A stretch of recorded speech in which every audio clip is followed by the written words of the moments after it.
I do have one regulatory question related to something else, is that if a lab were to move, relocate, or close business, how should they notify the FDA so that the FDA doesn't plan a unscheduled visit, find out and show up that the lab's no longer there? Is there a mechanism for that? Well, it has happened. People have showed up at a firm's address and only to find out it had closed like some months ago. But if a company is contemplating such a step, it's very important to know that there are regulations that have to be met with respect to the reserve samples.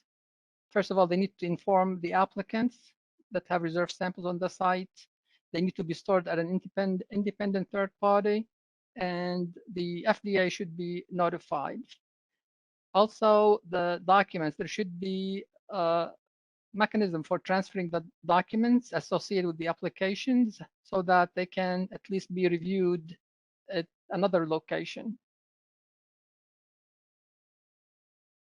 Paula, we actually just moved sites here with the company I represent, and we basically did it through, the re-registration of the FEI, so that we called both the local officials and CEDAR and gave notice well in advance of the plan, as well as provided documentation of to and from and system equivalencies that would be processed from the transfer.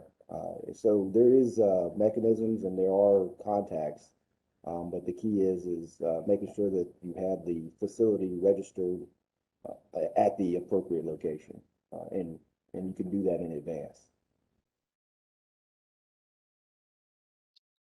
Thank you, Mr. Payne, for that. Yeah, it's unfortunate not everybody does it, but when it's done, it's very helpful.